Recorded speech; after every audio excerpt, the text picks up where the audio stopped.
progetto Città che Legge nasce per input della Regione Umbria e dei comuni che hanno aderito a questa proposta, tra cui naturalmente il comune di Spoleto.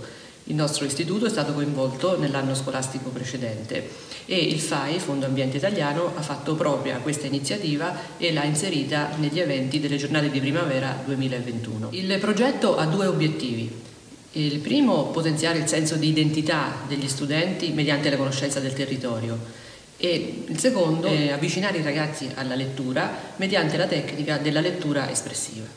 Per questo motivo abbiamo scelto di studiare un palazzo storico famoso di Spoleto, Palazzo Mauri, sede peraltro della biblioteca comunale, e in particolare abbiamo messo a fuoco la Sala degli Uccelli, un ambiente estremamente interessante dipinto da Alessandro Bottoni nel XVII secolo, in cui vi è affrescato un vero e proprio serraglio, un insieme di uccelli di varie specie, tanto che viene da pensare che qui veramente arte e scienza si incontrino. Il tema degli uccelli quindi è stato il motivo ispiratore per gli studenti del quinto A liceo classico e quinto A liceo linguistico del Liceo Sansi-Leonardi Volta per leggere una serie di testi in prosa ed in poesia in cui si parla degli uccelli o comunque genericamente di animali. Di fronte a piazza Pietro Fontana, sorta sul luogo di un orto privato e caratterizzato da una pregevole fontana cinquecentesca ed alcuni reperti di epoca romana, si trova Palazzo Mauri, che è una dimora gentilizia risalente al XVII secolo. Il palazzo si trova in un punto molto importante della città, in quanto è situato all'incrocio tra via dell'Arco di Druso e via Brignone, in un'area turistica molto importante in quanto prospiciente al Foro Romano e a Piazza del Mercato, che sono due dei punti più turistici della città. Oggi il palazzo è sede della Biblioteca Comunale Giosuè Carducci ed annovera tra i suoi fondi un cospicuo materiale librario. Il palazzo è stato completamente rinnovato e restaurato grazie ai lavori del 2009, grazie ai quali la biblioteca ha assunto la funzionalità delle belle sale e delle sale di rappresentanza e di decorazione. Lo studio delle decorazioni di Palazzo Mauri è importante perché ci fa capire molto della committenza nei territori periferici dello Stato Pontificio. Spesso, infatti, le famiglie importanti di queste zone volevano decorazioni che si richiamassero al modello metropolitano, in questo caso il modello romano. Il palazzo in cui ci troviamo apparteneva ad Andrea Mauri, che ne promosse la costruzione, prefetto generale delle poste e delle dogane negli anni tra Paolo I e Urbano VII, ovvero nella prima metà del Seicento. Come tante altre famiglie spoletine, Andrea doveva il suo benessere economico a possedimenti terrieri e contemporaneamente a redditizi uffizi nella curia romana. Sarà sempre Andrea, infatti, a sponsorizzare la cappella della Santissima Icona nel Duomo di Spoleto. Il palazzo venne decorato tra il 1622 e il 1625 da Alessandro Bottoni da Parma, reclutato da Andrea Mauri a Roma. Questo pittore si ispirò chiaramente ai palazzi extraurbani laziali, in particolar modo si ispirò a quelle che erano le decorazioni della villa di Frascati sul Tuscolo. La pittura degli uccelli ha un'antichissima tradizione e oltre a trovarla nella sala appunto detta degli uccelli di Palazzo Mauri, in cui è stato utilizzato il modello di Villa del Tuscolo a Frascati, la troviamo anche in moltissime dimore romane, come ad esempio Villa Livia a Prima Porta, ma anche in dimore cinquecentesche quali Villa Grazioli, ma anche Villa dei Medici a Roma. Nel XVII secolo spesso questo motivo degli uccelli è abbinato a quello della pergola, che è un piccolo gradiccio per rampicanti. A Spoleto invece, oltre ad esserci il motivo della pergola, c'è anche una balaustra in pietra che è fatta da pilastrini modulati a riccio, sui quali si intravede un rampicante che lascia degli spazi liberi per gli uccelli. Il parapetto ha la funzione di creare la profondità, ma anche l'effetto sfondato. E sulle balaustre ci sono vari tipi di uccelli e due scimmie. Nella parte centrale del soffitto, inoltre, c'è un riferimento a Villa Grazioli di Frascati, in cui ci sono putti che solcano il cielo e cercano di attirare l'attenzione degli uccelli. Sembra di essere di fronte ad un vero e proprio zoo per la varietà e la quantità di animali presenti. Infatti, partendo dai lati corti, abbiamo un pappagallo, un pavone, un tacchino, uno struzzo femmina, un'aquila reale e un airone. Nei lati lunghi invece ci sono 2 colombi, un grifone, un uccello di difficile identificazione, una gallina, un gallo, un pappagallo, un pavone e 2 scimmie. Nel soffitto ci sono poi delle anatre che volano cercando di sfuggire ai butti che le inseguono. Lo stile tuttavia non è eccelso, infatti il ductus, ovvero la linea di contorno, non è molto fluido e il chiaroscuro è un po' sommario, quindi è evidente come la qualità non sia alta come quella tipica delle ville romane, ma il risultato è comunque molto efficace.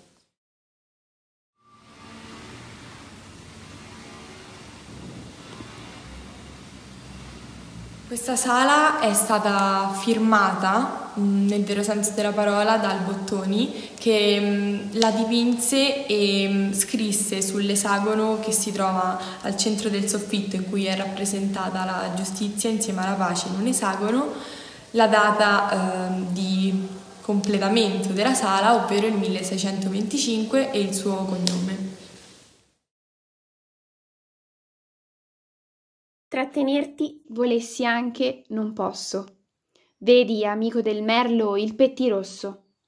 Quanto è il simile in odio, egli di quella vicinanza par lieto, e tu li pensi compagni inseparabili, che agli orli di un boschetto sorpreso li sorprendi. Ma un impeto gioioso al nero amico, che vive prede ha nel becco, l'invola. Piega un ramo lontano, cui non nuoce se un po' n'oscilla l'incarco. La bella stagione, il cielo tutto suo l'innebriano, e la moglie nel nido, come un tempo il dolce figlio che di me nutrivo, e là si sgola. Oimè, quanto somiglia al tuo costume il mio. Sollazzo il riso della novella età dolce famiglia, e te, german di giovinezza, amore, sospiro acerbo dei provetti giorni, non curo. Io non so come, anzi, da loro quasi fuggo lontano, quasi romito e strano al mio loco natio. Passo del viver mio la primavera. Questo giorno che ormai cede alla sera, festeggiar si costuma al nostro borgo. Odi per lo sereno un suon di squilla, odi spesso un tornar di ferre canne, che rimbomba lontan di villa in villa. Tutta vestita a festa, la gioventù del loco lascia le case e per le vie si spande, e mira ed è mirata, e in corsa allegra. Io, solitario, in questa rimota parte alla campagna uscendo, ogni diletto gioco indugio in altro tempo, e intanto il guardo steso nell'aria aprica mi fere il sol che tra lontani monti, dopo il giorno sereno, cadendo si dilegua, e par che dica che la beata gioventù vien meno. Tu, solinga ugellin, venuto a sera del viver che daranno a te le stelle, certo del tuo costume non ti dorrai, che di natura è frutto ogni vostra vaghezza. A me, se di vecchiezza la detestata soglia evitar non impetro, quando muti quest'occhi all'altri core, l'orfiavoto il mondo, e il di futuro del di presente, più noioso e tetro. Che parrà di tal voglia? Che di quest'anni miei? Che di me stesso? Ahi pentiromi, e spesso, ma sconsolato, volgerommi indietro. Wilt thou be gone? It is not yet near day. It was the nightingale, and not the lark, that pierced the fearful hollow of thine ear. Nightly she sings on your pomegranate tree. Believe me, love, it was the nightingale. It was the lark, the herald of the morn, no nightingale. Look, love, what in the streets lays the silvering clouds in yonder east.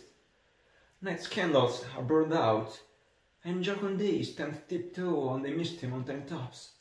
I must be gone and live, or stay and die. Yon light is not daylight, I know it. It is some meteor that the sun exhales to be to thee this night, a torch barrier, and light thee on thy way to Mantua. Therefore stay yet, Thou needst not to be gone. Let me be thine, let me be put to death. I am content, so too wilt have it so. I'll say yon grey is not the morning's eye, this but the pale reflex of Cynthia's brow, nor that is not a lark, whose notes do beat the vaulty heaven so high above our heads.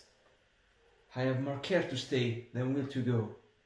Come, death, and welcome. Juliet wills it so. How is it, my soul? Let's talk. It is not day. It is. It is. High hands, be gone away. It is the lark that sings so out of tune, straining hushed discords and unblazing sharps. Some say the lark makes sweet division.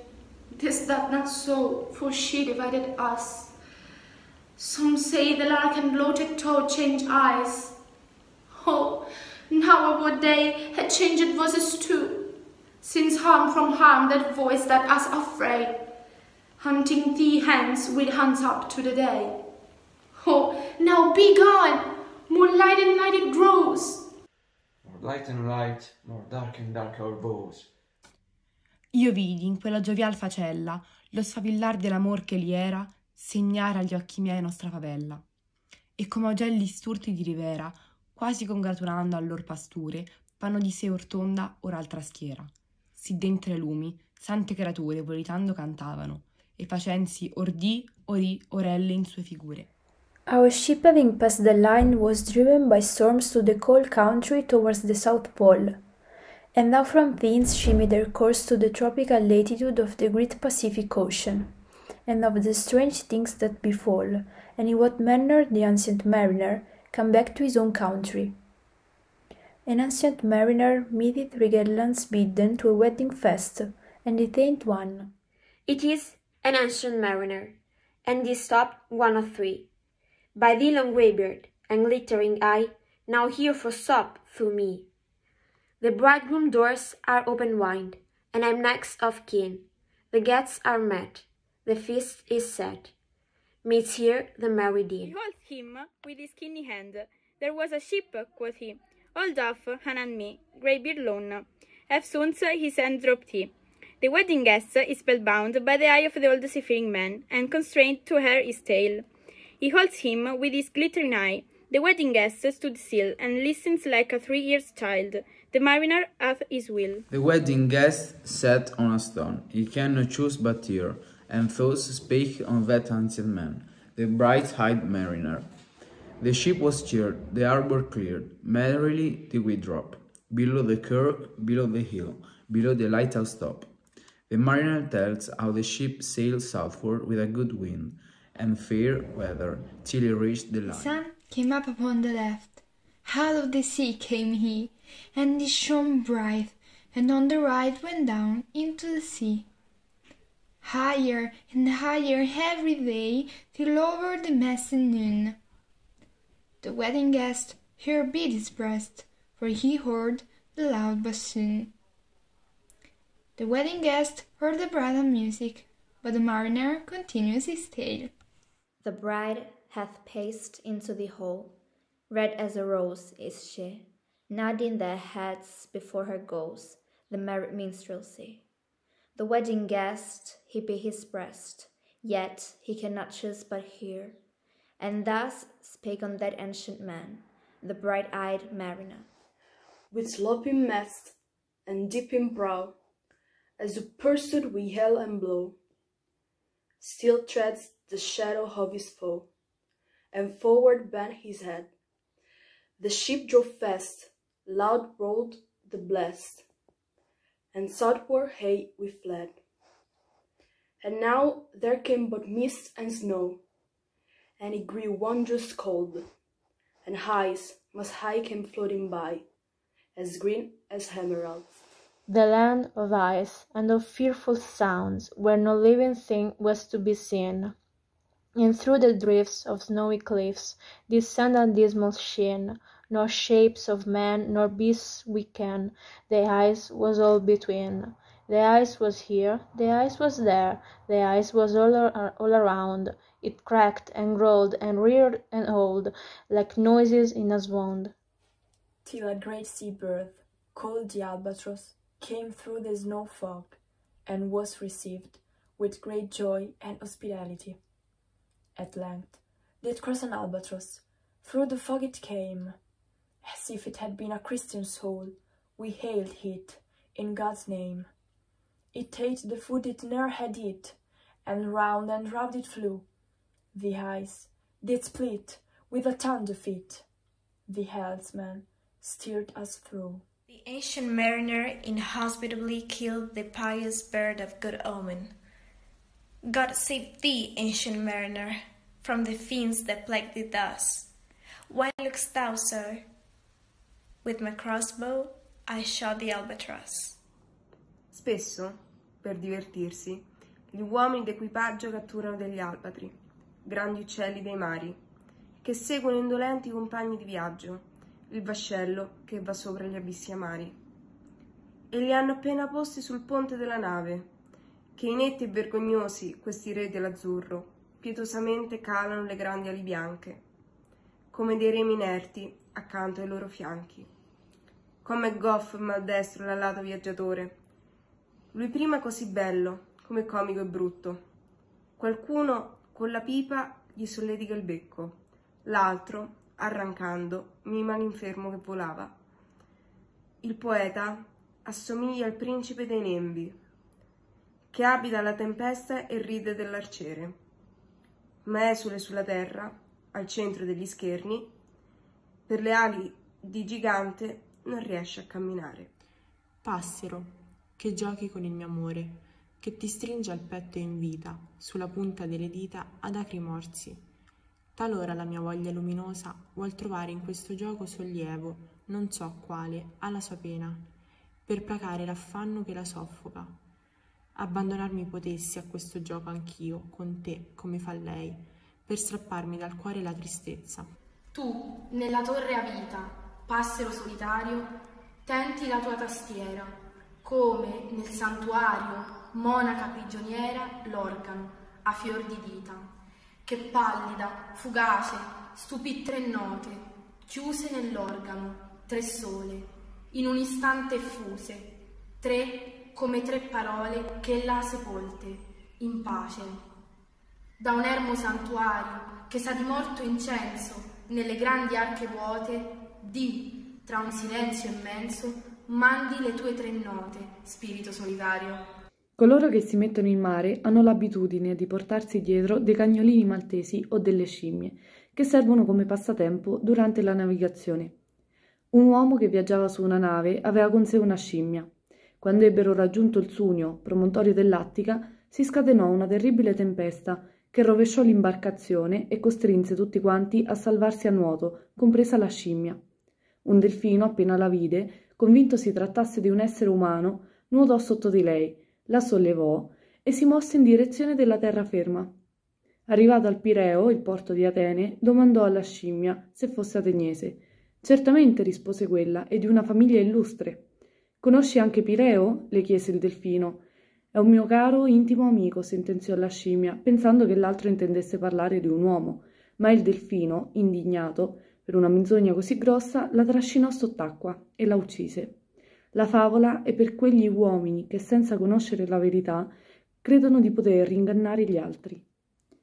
Dormono le cime dei monti e le gole, i picchi ed i rupi, e le schiere di animali, quanti nutre la nera terra, e le fiere abitatrici dei monti, e la stirpe delle api, e i mossi negli abissi del mare purpureo. Dormono le schiere degli uccelli dalle ali distese. Me non più, fanciulle dal canto di miele, sacre voci, le membra possono sorreggere. Oh, oh, fossi un cerilo, che sul fiore dell'onda vola con le alcioni, saldo il cuore, sacro uccello colore del mare. Non so dove i gabbiani abbiano il nido, ove trovino pace. Io son come loro, in perpetuo volo. La vita la sfioro, come essi l'acqua ad acciuffare il cibo. E come forse anch'essi amo la quiete, la gran quiete marina, ma il mio destino è vivere balenando in burrasca. Se leggi questi versi e se in profondo senti che belli non sono Son veri, ci trovi un canarino e tutto il mondo. Là c'era un serraglio, un tempo, la vidi, un mattino, nell'ora in cui si desta sotto i cieli freddi e chiari il lavoro, o lo spazzino solleva un muto uragano nell'aria muta. Là vidi un cigno che era evaso dalla gabbia sfregare col piede palmato il pavè duro e secco, trascinando sull'aspro suolo il suo bianco piumaggio. Accanto a un rigagnolo asciutto, la bestia, aprendo il becco, bagnava nervosamente le ali nella polvere e col cuore, pieno del bel lago natale, diceva: «Quando scenderai, pioggia? Quando rimbomberai, folgore?» Vedo quel mito misero, fatale e strano, rivolgere come l'uomo di Ovidio verso il cielo ironico e spietatamente azzurro, la testa avida sul suo collo convulso, come rivolgendosi a Dio ad accusarlo. Parigi cambia, ma niente. Nella mia malinconia niente cambia. Palazzi nuovi, impalcature, massi, vecchi quartieri. Tutto per me diviene allegoria. Pesano più delle rocce i miei ricordi. Così davanti a questo Louvre mi opprime un'immagine. Penso al mio grande cigno, coi suoi gesti folli, ridicolo e sublime. Come gli esuli, roso da un desiderio senza tregua, penso a te, Andromaca, caduta dalle braccia di uno sposo magnanimo, avvilita sotto le mani superbe di Pirro, la vedova di Ettore e la sposa di Elleno, nell'estasi chinata sotto un vuoto sepolcro. E penso alla negra smagrita e tisica, con l'occhio attonito, scalpicciare nel fango, cercando assenti d'alberi da cocco dell'Africa superba, dietro l'immensa muraglia di nebbia. A chi ha perduto quello che non si trova mai più, a chi beve le lacrime e succhia il dolore come una buona lupa, ai magri orfanelli appassiti come fiori. Così, nella foresta dove si esilia il mio spirito, un vecchio ricordo suona per di fiato il corno, e penso ai marinai dimenticati su un'isola, ai vinti, ai prigionieri, a tanti altri ancora.